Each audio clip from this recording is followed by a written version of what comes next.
الحمد لله رب العالمين، الصلاة والسلام على سيد المرسلين وعلى آله وأصحابه ومن تبعهم بإحسان إلى يوم الدين. أما بعد، اللهم اجعل أعمالنا كلها صالحة ولوجهك خالصة ولا تجعل فيها لأحد شيئا. اللهم ارزقنا الإخلاص في الأعمال والأقوال. اللهم طهر قلوبنا من النفاق وأعمالنا من الرياء. மதிப்புக்கும் கண்ணியத்துக்கும் உரிய சகோதரர்களே சகோதரிகளே அனைவருக்கும் சலாம். அஸ்ஸலாமு அலைக்கும் வரஹ்மத்துல்லாஹி வபரகாத்துஹு.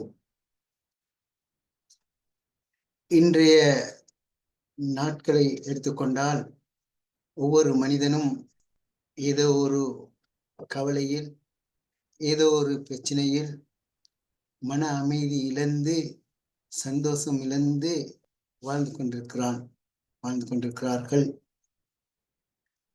அந்த மனிதர்களது இந்த மனோநிலைக்கு என்ன காரணம் என்று பலரும் தேடிக்கொண்டு காரணம் புரியாமல் பலரிடமும் சென்று ஆலோசனைகள் பெறுகின்ற ஒரு போக்கு வளர்ந்து வருவதை நாங்க பார்க்கிறோம். உண்மையிலே அந்த பிரச்சனை எங்க இருக்குது?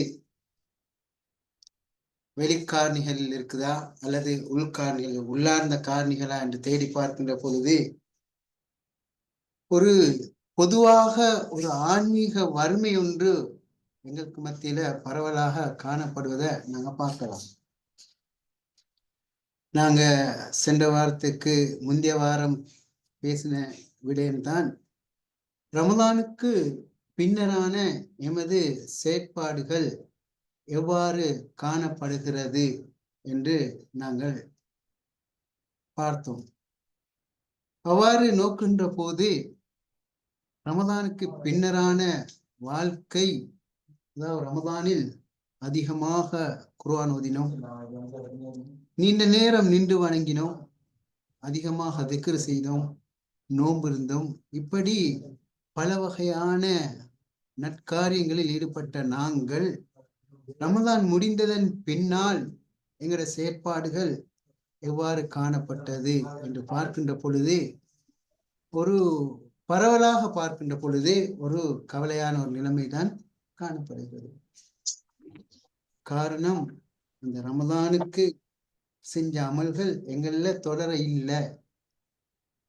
காரணம், நாங்கள் அந்த நிகழ்ச்சிகளில் அந்த செயற்பாடுகளில் கவனம் செலுத்தினோமே ஒழிய அந்த செயற்பாடுகளின் மூலம் நாங்கள் எதனை பெற்றுக்கொள்ள வேண்டும், எதனை அடைந்து கொள்ள வேண்டும் என்பதில் எங்களது கவனம் குறைந்திருந்ததுதான் காரணம் என்று சொல்ல முடியும். காரணம் இதுதான். வேறொரு மொழியில் சொல்வதாக இருந்தால் ஆன்மீக வறுமை என்று சொல்லலாம். அந்த ஆன்மீக வறுமையை போக்குவதற்கு என்ன வழி என்று தேடுவதுதான் இந்த அமர்வின் நோக்கமாக காணப்படுகின்றது. அந்த வகையில்தான் பரவலாக இன்று பேசப்படுகின்ற ஒரு விடயம்தான் அது முஸ்லிம்கள் மாத்திரமல்ல, முஸ்லிம் அல்லாதவர்களும் கூட, மார்க்க உணர்வு உள்ளவர்கள், மத உணர்வு உள்ளவர்கள் இந்த ஆன்மீக வறுமையை உணர்ந்து கொண்டிருக்கின்றார்கள். அந்த வகையில தான் இந்த அமர்வுக்கு ஸ்பிரிச்சுவல் இன்டெலிஜென்ஸ் போட்டோம். அதாவது ஆன்மீக பரிமாணம் என்று நாங்க சொல்லலாம். இந்த ஆன்மீக பரிமாணம் இதுதான் எங்களது சகல செயற்பாடுகளுக்கும், அதாவது ஆன்மீக வளர்ச்சி, ஆன்மீகத்துல ஏற்படுகின்ற விருத்தி தான் எங்களது பல பிரச்சனைகளுக்கு தீர்வாக அமையும் என்பதுதான் இங்கு நாங்கள் பேச விடயம். அந்த வகையில நாங்க பார்ப்போம், ஆன்மீக வளர்ச்சி என்று சொல்வது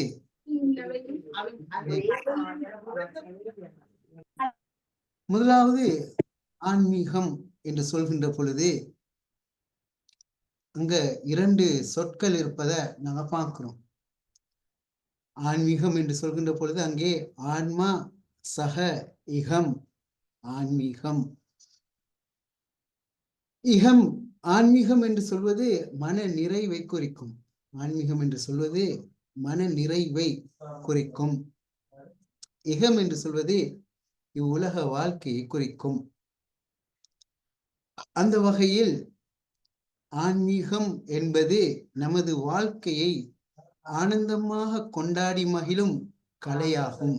ஆன்மீகம் என்பது நமது வாழ்க்கையை ஆனந்தமாக கொண்டாடி மகிழும் கலை என்று கூற முடியும்.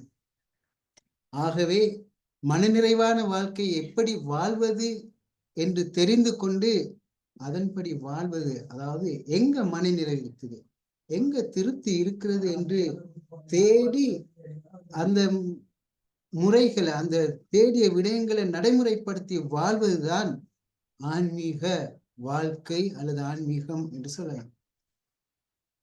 அதாவது அதை இப்படி கூட சொல்லலாம், ஒருவரது விழுமியங்கள். நான் வாழ்வதற்கு எனக்கென்று சில விழுமியங்கள் தேவைப்படுகிறது. விழுமியங்கள் என்றால் விழுமியங்களுக்குள்ளால் நடத்தைகள் இருக்கிறது, பண்புகள் இருக்கிறது, சிந்தனைகள் இருக்கிறது, உணர்வுகள் இருக்கிறது.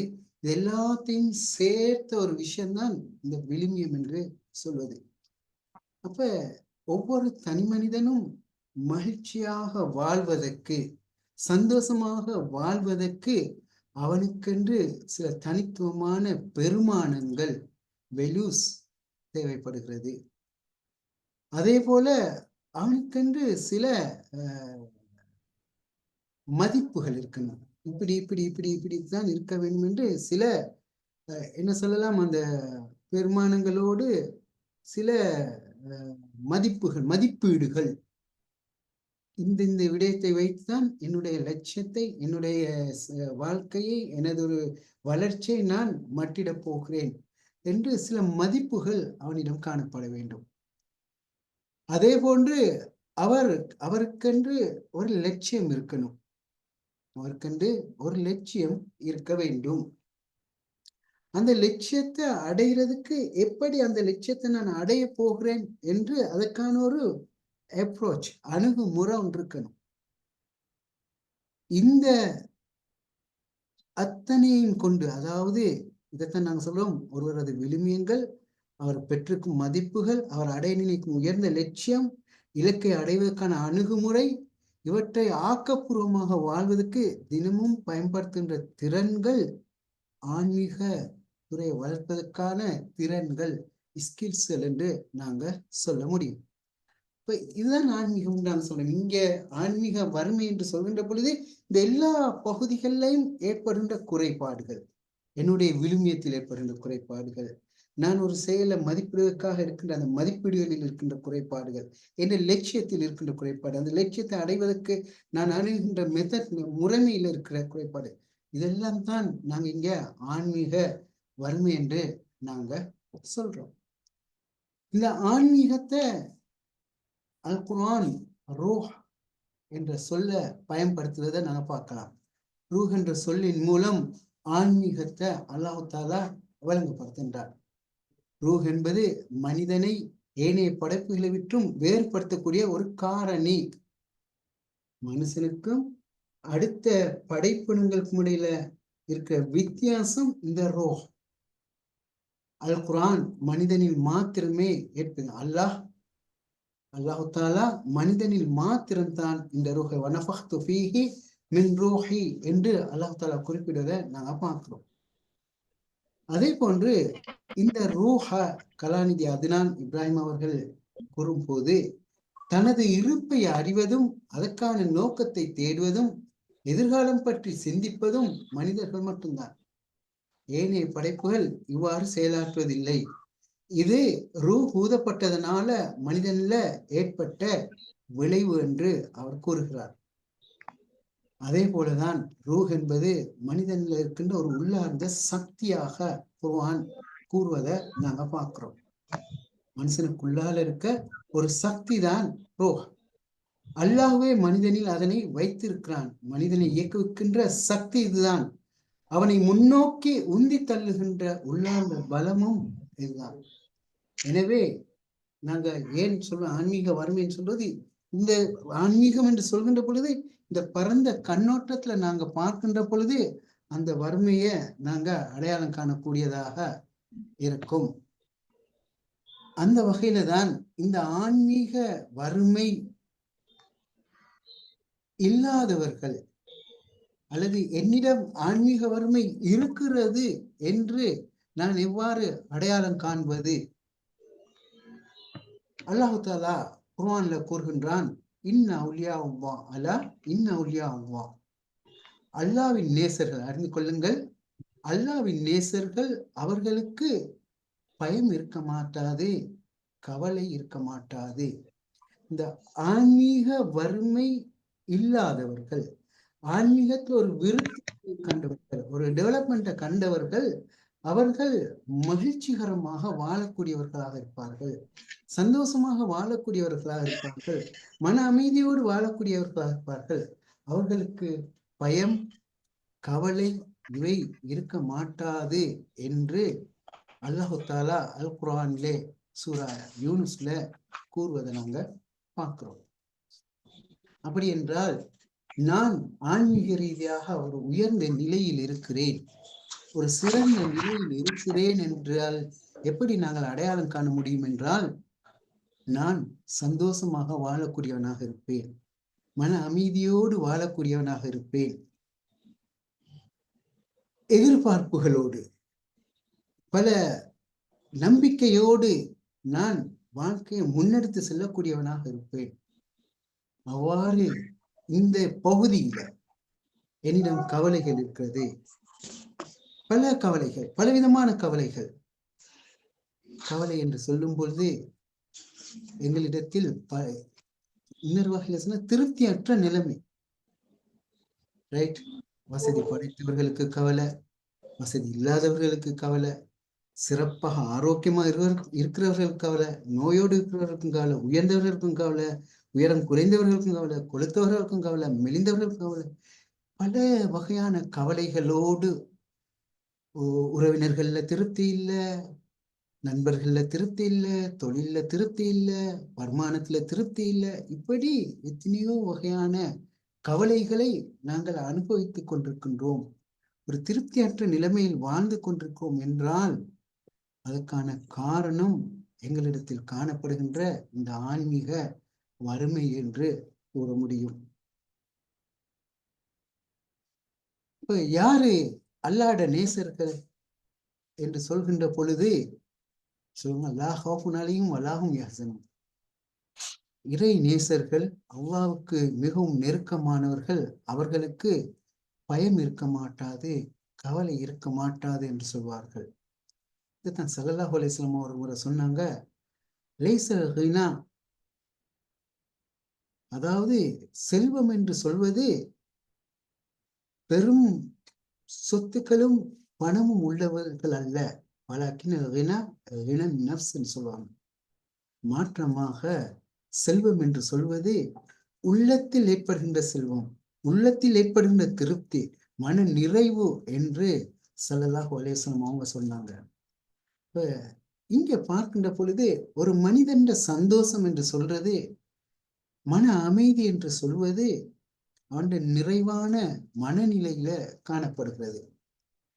நாங்க பார்த்தோம், தக்வாவுக்கு வரைவிலக்கணம் கூறும் பொழுது கூட சில சொன்னார்கள், அல் ஹவுஃபு மினல் ஜலீல், அல்லாஹ்வுக்கு அஞ்சுவது, வல் அமலு பித்தன்சீல், குர்ஆன்ல சொல்லப்பட்டது கேட்ப எங்களது வாழ்க்கையை அமைத்துக் கொள்வது, அர்ரிதா பில் கலீல், எனக்கு அல்லாஹ் தஆலா எதை தந்திருக்கின்றான், எவ்வளவு தந்திருக்கின்றான், எப்படி தந்திருக்கின்றான், அதுல நான் திருப்தி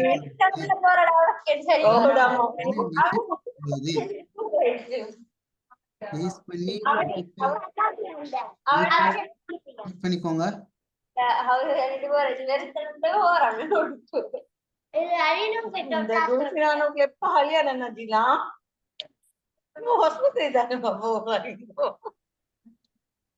அஸ்ஸலாமு அலைக்கும்.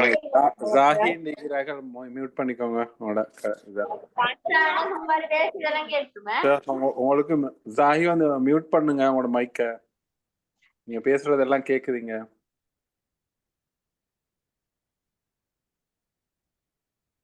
ஜஸாக்கல்லாஹ். அப்ப நாங்க பார்க்கிறோம், அப்ப ஒரு மனிதன் மனநிறைவோடு வாழ்கின்ற ஒரு சாதாரண விஷயம் அல்ல, அவனுக்கு கிடைத்ததை கொண்டு திருப்தி படுகின்ற ஒரு சாதாரண விஷயம் அல்ல. அவனை சுற்றி உள்ளவர்கள் செல்வ செழிப்போடு வாழ்வார்கள். பல பணம் படைத்தவர்களாக வளம் படைத்தவர்களாக இருப்பார்கள். அதுக்கு மத்தியில ஒரு திருப்தியோடு வாழ்வது என்று சொல்வது மிக கடினமான ஒரு நிலைமை. இதுதான் தக்குவாட அடையாளமாக சொல்லப்பட்டிருப்பது அந்த திருப்தி நிலை. கடைசியாக மறுமைக்காக தயாராகுது. இதைத்தான் தக்குவான்னு நாங்க சொன்னோம். இப்ப தக்குவாவில் ஒரு பகுதி கூட என்னது, மன நிறைவை கொண்டு வருவது. எனக்கு தக்குவா இருக்கிறது என்று சொன்னால் அங்க மன நிறைவு இருக்கிறது என்று கருத்து. இப்ப இதெல்லாம் என்ன சொல்ல வரும்டா, ஒரு மனுஷன் மன நிறைவு இல்லாமல் போகுது, அல்லது கவலைகள் அல்லது பயம், இவை எல்லாம் இந்த ஆன்மீக வறுமைக்கான அடையாளங்களாக நாங்க சொல்ல முடியும். எனவேதான் இந்த அமர்வின் ஊடாக வாரந்தோறும் புதன்கிழமை மாலை நேரத்துல ஒரு கொஞ்ச நேரம் ஒதுக்கி நாங்க எங்களது ஆன்மீகத்தை டெவலப் பண்ணிக்கொள்வோம், விருத்தி செய்து கொள்வோம். அதனால்தான் இந்த அமர்வை ஒரு ஸ்பிரிச்சுவல் சிட்டிங், ஒரு ஆன்மீக அமர்வாக நாங்க அடையாளமிட்டிருக்கின்றோம். நான் நினைக்கிறேன் 6வது அமர்வாக இது காணப்படுகிறது. ரமதான்ல 4 அமர்வுகளை நாங்க மேற்கொண்டோம். அதே போல ரமதான் முடிஞ்ச ஒரு அமர்வு செய்தோம். இது 6வது அமர்வு.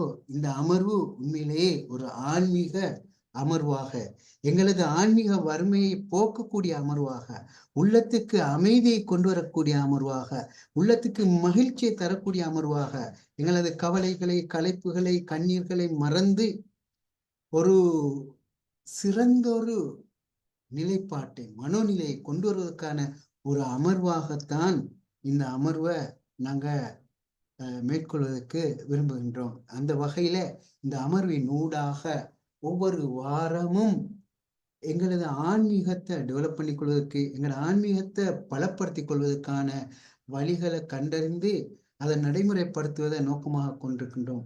அந்த வகையில இன்று நாங்கள் ஆரம்பிக்கிற இன்றைக்கு இந்த தலைப்பை முடிக்க நம்ம போகும் நினைக்கிறேன். ஒரு 40 நிமிஷம் 45 நிமிஷம் நாங்க பேசுறோம்.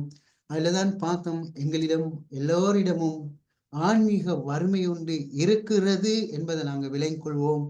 அதன் காரணத்தினால்தான் எங்கள்கிட்ட அதிருப்திகள், மனக்கவலைகள், அமைதியின்மை, இப்படி பல விளைவுகளை நாம் காண்றோம். எனவே இந்த ஆன்மீக வறுமையை போக்கி ஒரு நலமான செழிப்பான வாழ்க்கையை வாழ்வதற்கான வழி என்ன என்று நாங்கள் இந்த அமர்வின் ஊடாக தேடி நடைமுறைப்படுத்துவோம் என்று கேட்டு தலைக்குள்ளால போகலாம் என்று நினைக்கின்றேன். அந்த வகையில இந்த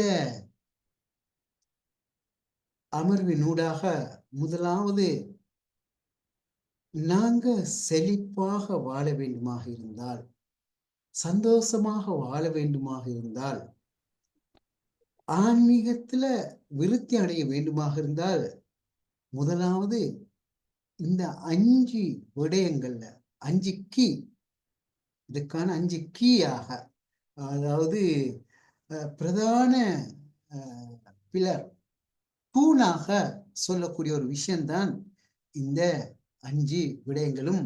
அதைத்தான் பேமா என்ற ஒரு தியரி ஒன்று இருக்குது. அந்த தியரியை பேஸ் பண்ணி இந்த ஆன்மீகத்தை பேசலாம் என்று நான் நாடுகிறேன். இந்த பேமா தியரி என்ன சொல்கிறது என்றால், இந்த 5 விடயங்கள் ஒரு மனுஷன் செழிப்பான மகிழ்ச்சிகரமான வாழ்க்கைக்கு வழிவகுக்கக்கூடியது.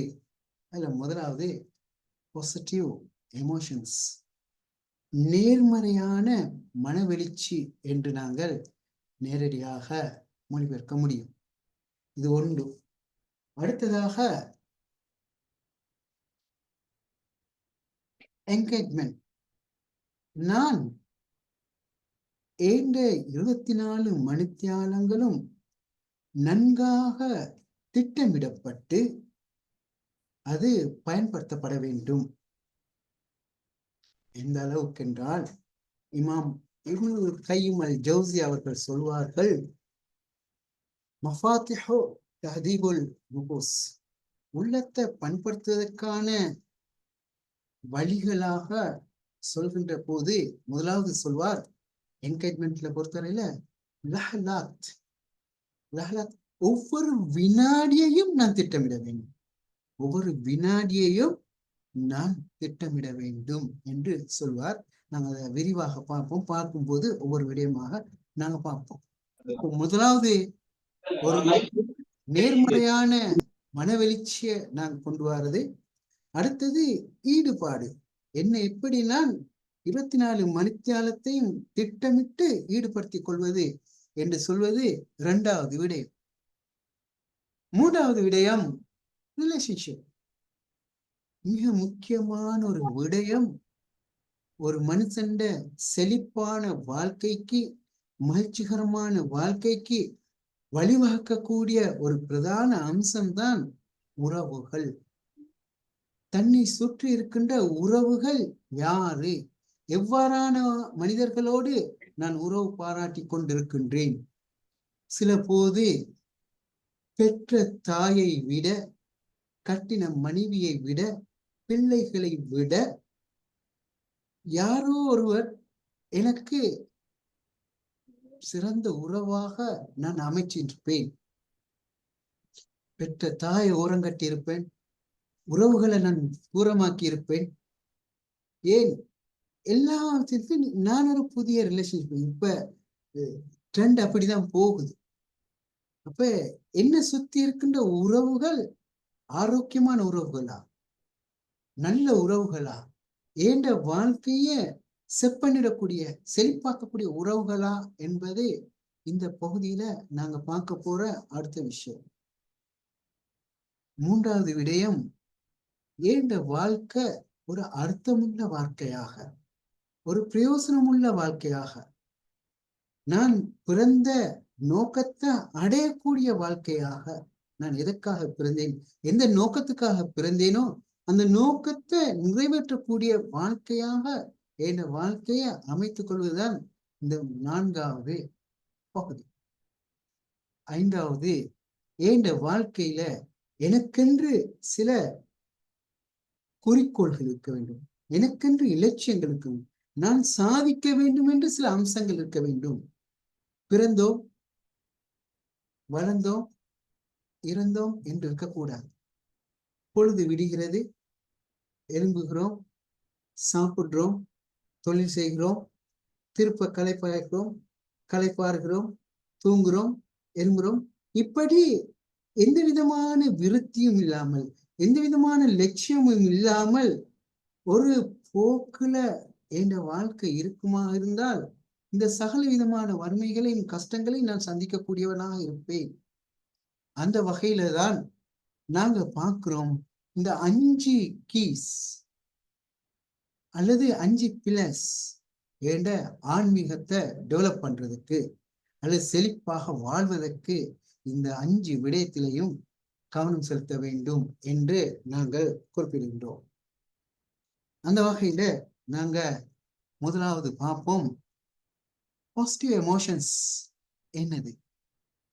ஏண்ட நேர்மறையான மன நிலையை, மன வெளிச்சியை கொண்டு வரக்கூடிய விடயங்கள் என்ன என்று நாங்க பார்க்கும்போது நிறைய விடயங்கள் இருக்குது. முதலாவது, நான் சந்தோஷத்தை உணரக்கூடியவனாக இருக்கணும். நான் ஹாப்பினஸ், நான் சந்தோஷப்படக்கூடியவனாக இருக்கணும். நாங்க சந்தோஷமாக வாழ்றன்றது என்னத்தான் ஆரம்பத்துல நாங்க பார்த்தோம், இன்னும் அவுளியாவும் லாகாவுக்குனாலையும் வளாகும், அவங்களுக்கு கவலைகள் இருக்காது, பயம் இருக்காது அப்படின்னு இன்னொரு வகையில சொல்லும் போது அவர்கள் மகிழ்ச்சியாக இருப்பார்கள். அப்ப அந்த மகிழ்ச்சி என்பது மனிதனது வாழ்க்கையில மிக முக்கியமான விடயமாகும். சிரித்து கொண்டு இருப்பவர்கள் எல்லாம் மகிழ்ச்சியோடு இருக்கிறார்கள் என்ற அர்த்தம் அல்ல. வெளியிலே பேசி அவர்களது கவலைகளை வெளிப்படுத்தாமல் இருக்கின்றவர்கள் எல்லாம் மனதுக்குள் 1000 காயங்களையும் கவலைகளையும் சுமந்து கொண்டிருப்பார்கள். அவ்வாறு இருக்கின்ற பொழுது எங்களுக்கு எந்த ஒன்றிலையும் பிடிமானம் இருக்காது, எந்த ஒன்றிலையும் ஒரு ஈடுபாடு இருக்க மாட்டாது. ஈவன் தொழுகையில கூட ஏனோ தானோ என்று தொழக்கூடியவனாக நான் மாறிப்பேன். என்ன, எனக்கிட்ட சந்தோஷம். இதை நாங்க ரமலான்ல பார்த்தோம். இந்த சந்தோஷத்தை எப்படி நாங்க பெற்றுக்கொள்ள வேண்டும், இந்த சந்தோஷத்தை இழக்கின்ற சந்தர்ப்பங்கள் என்ன என்று பார்க்கின்ற பொழுது அழகான ஒரு வாசகம் இருக்கிறது. ஒரு மனிதன் எப்படி சந்தோஷத்தை அனுபவிப்பான், மகிழ்ச்சியாக வாழ்வான் என்றால் அவனது உள்ளம் பியோவாக, உள்ளம் தூய்மையானதாக இருக்க வேண்டும். நான் மகிழ்ச்சியை இழக்கின்ற முதலாவது இடம் அதுதான், ஏண்ட பாவ காரியம், நான் செய்கின்ற பாவங்கள். அந்த பாவம், நான் ஏதாவது ஒரு பாவம் செய்கின்ற பொழுது, ஏதாவது ஒரு குற்றம் செய்கின்ற பொழுது அது எனக்கு உறுத்தலாக மாறும். இதுதான் பாவம் என்றால் என்ன என்று பேசுகின்ற பொழுது,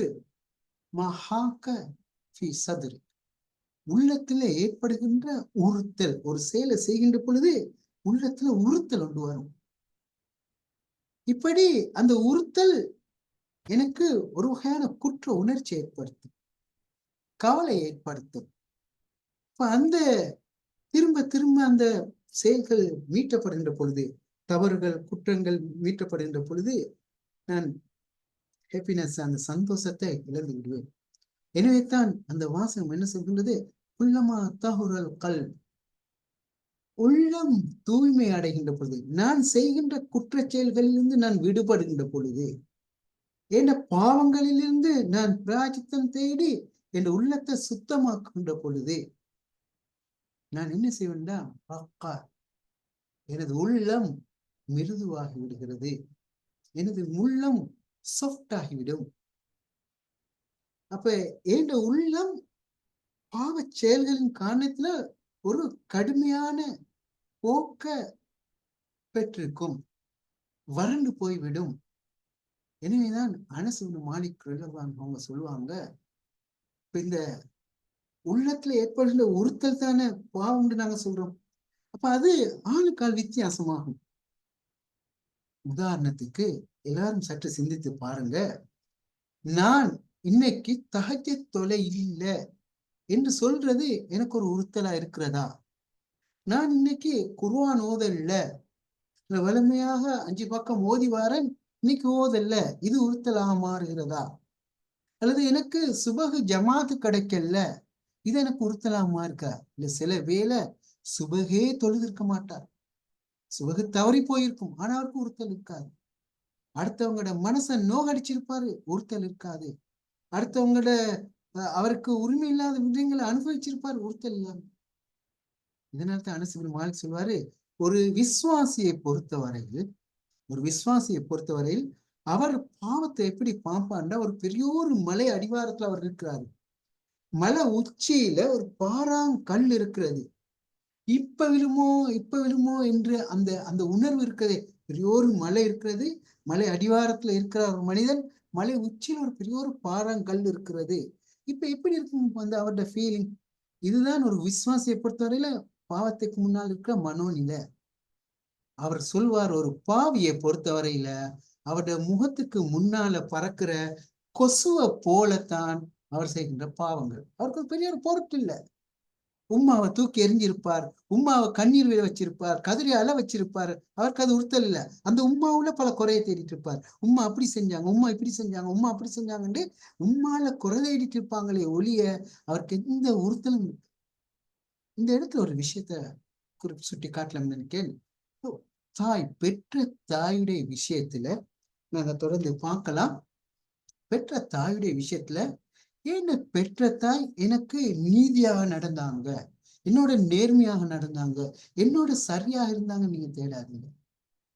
அவங்க படிச்ச படிப்பு, அவங்க வாழ்ந்த வாழ்க்கை, அவங்க அனுபவிச்ச கஷ்டங்கள், அவங்க கடந்து வந்த பாதை, அவங்க எந்த அளவு தூரம் சரியாக நேர்மையாக இருக்காங்க, அவங்களோட அறிவு கேட்ப அவங்க நடந்து கொள்வாங்க. பெரும்பாலான பெற்றோர்கள் பிள்ளைகளோட பாரபட்சம் காட்டும், ஒரு பிள்ளையோட நெருக்கமாக இருப்பாங்க, ஒரு பிள்ளையோட தூரமா. இது எங்களுக்கு தேவை. அவங்க 10 மாசம் எங்களை சுமந்து இருக்கிறாங்க என்பது உண்மை. அந்த 10 மாசம் யாராலையும் செய்ய முடியாத ஒரு வேலையை எங்க தாய் எங்களை செஞ்சிருக்கிறாங்க, சுமந்து இருக்கிறாங்க. அதால ஒரு மனுஷன், ஒரு பெண் தன் வயிற்றுல ஒரு சிசு கருவுற்று விட்டால் படுற பாடு, அந்த நிலைமைகள், இதுகளை சற்று சிந்திச்சு பார்க்கும் பொழுது இந்த 10 மாசம் வயிற்றுல சுமந்ததுக்கு எதுவும் ஈடாகாது. எனக்கு ஹதீஸ் தெரியும், ஸல்லல்லாஹு அலைஹி வஸல்லம் அவங்க சொன்னது. ஒருவர் தன் தாய தோல்ல சுமந்து கொண்டு, கூடையில சுமந்து கொண்டு வலம் வருகின்றார். இப்படி வாழ்நாள் முழுக்க நீ வலம் வந்தாலும் கூட அதாவது அடுத்த கட்டம் சொன்னா அந்த பிரசவ நேரத்துல பட்ட தாய் பற்ற வேதனைக்கு ஈடாக மாட்டாது என்று சொன்னாங்க. எனவே அந்த கருவுல சுமந்த 10 மாசம், அந்த பிரசவம் மறுபிறவின்னு சொல்லுவாங்க, மரண வேதனைன்னு சொல்லுவாங்க, மறுஜென்மம் இருக்கு. அந்த அளவு வேதனைப்பட்டு தான் ஒரு பிள்ளைய பிரசவிச்சு எடுப்பான். அடுத்த தண்டை உதிரத்தை பாழாக்கி உணவூட்டுவாங்க, பால் ஊட்டுவாங்க. அப்ப இப்படியான ஒரு தாயில புற தேடி பிடிக்கின்ற பிள்ளைகளை தான் நாங்க பல பிள்ளைகளை தான் பார்க்கிறோம். இப்ப இதெல்லாம் எந்த உறுத்தலும் இல்லாம அந்த தாய்மார் புறக்கணிக்கப்பட்டு அவங்களுக்கு அவங்களோட வாழ்க்கை மிக சந்தோஷமான வாழ்க்கை எல்லாம் செய்வாங்க, தாய்க்குன்னு செய்யறதுக்கு அவங்களுக்கு இல்லாம போயிட்டோம். எதுக்கும் அந்த தாயை யோசிக்கிற கூட இல்லாம, இதெல்லாம் பெரிய பெரிய பாவங்க. அந்த தாயிட மனசு நோகுன்றது, தாய் கண்ணீர் சிந்துன்றது ஈடு செய்ய முடியாத பாவம். இந்த பாவத்தை கூட சர்வ சாதாரணமாக செய்கின்ற மனிதர்கள் தான் எங்களிடத்துல கூட.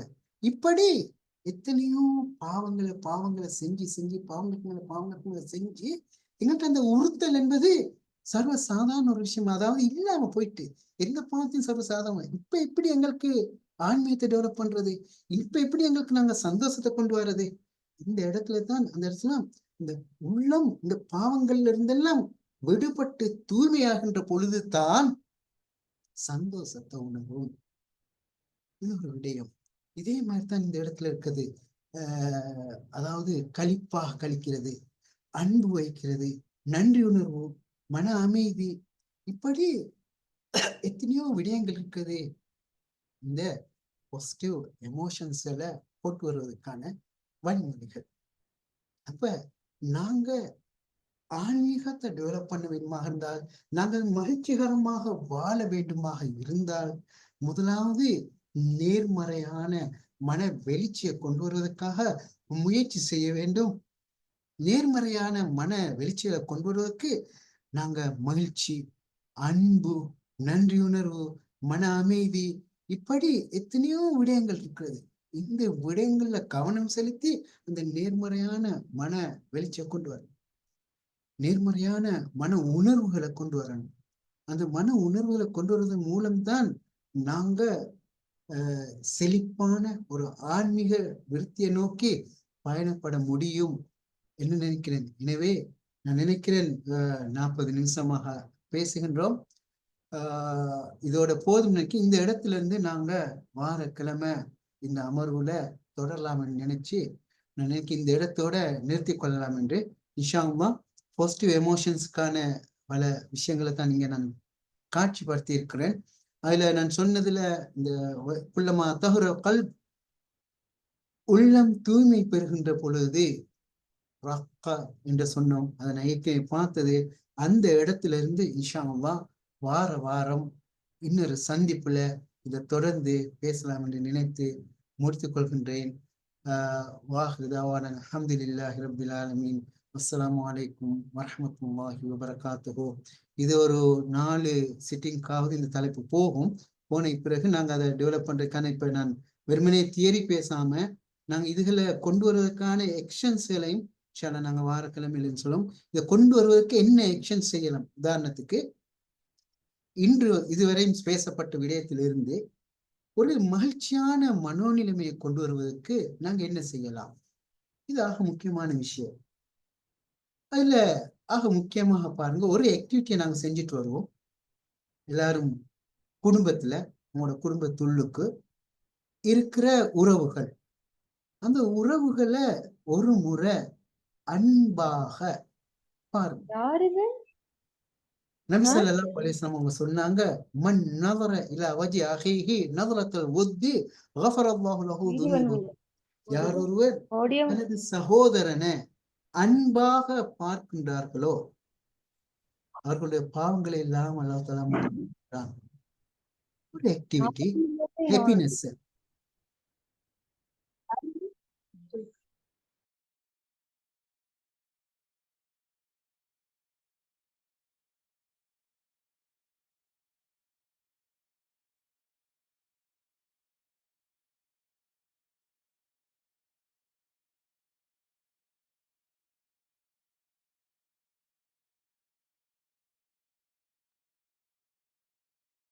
உங்களோட மைக் வந்து மியூட் ஆகிக்குது.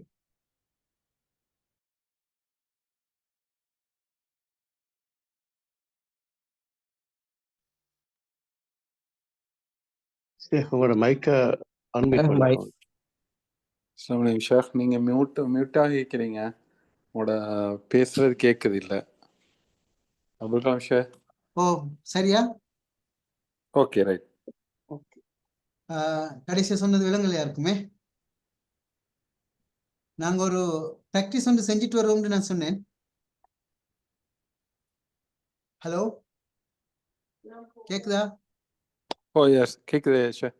ரைட். நாங்க இந்த வெறுமனே கேட்டுட்டு போகாம நாங்க வார கிழமை வரும்போது, இந்த அமருக்கு வரும்போது ஒரு நடைமுறைய, ஒரு ப்ராக்டிஸ் ஒன்று எடுத்துட்டு வருவோம் என்று நான் சொன்னேன்.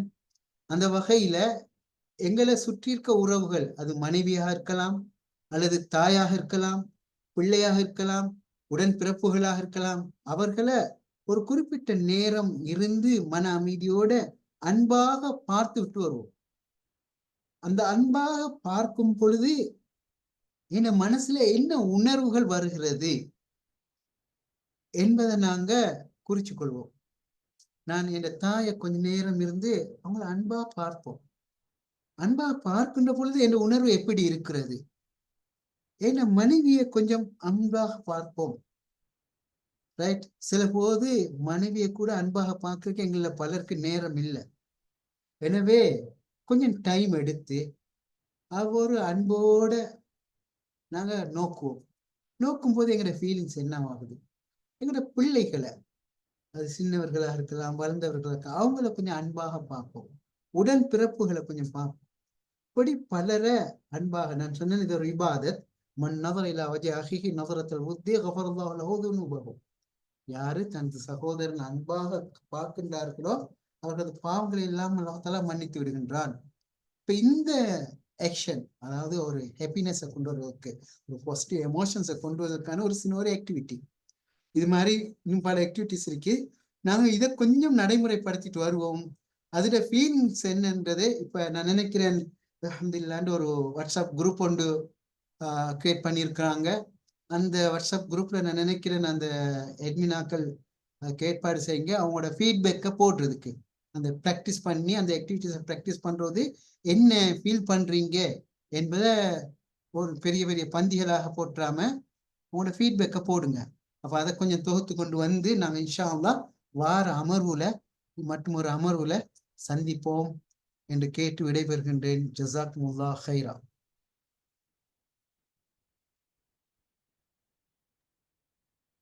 ஜஸாக்குல்லாஹ் ஹைர். இன்னும் ஒரு அமர்வை இன்னைக்கு முடிச்சிருக்கிறோம். எனவே இந்த அமர்வில் வந்து கலந்து கொண்ட எல்லா சகோதர சகோதரருக்கும் ஜஸாக்கல்லாஹ் ஹைரா. இந்த அமர்வை எங்களுக்கு அழகிய முறையில் நடத்தி தந்த ஷேக் அபுல் கலாம் ஆசாத் அவர்களுக்கு நன்றிகளை தெரிவித்து கொள்றதோட அல்லாஹு தாலா உங்களுக்கு உங்களுடைய குடும்பத்துக்கும் அருள் புரிய வேண்டும் என்று நாங்கள் பிரார்த்திச்சு கொள்கின்றோம். இன்ஷா அல்லாஹ் தொடர்ந்து வருகின்ற அந்த நிகழ்ச்சிகளையும் எங்களுக்கு இதே போன்று செய்து தர வேண்டும் என்ற துவாவோட, யாரும் ஏதாவது முக்கியமாக கேட்க வேண்டுமாக இருந்தால் உங்களோட மைக்களை அன்மியூட் பண்ணி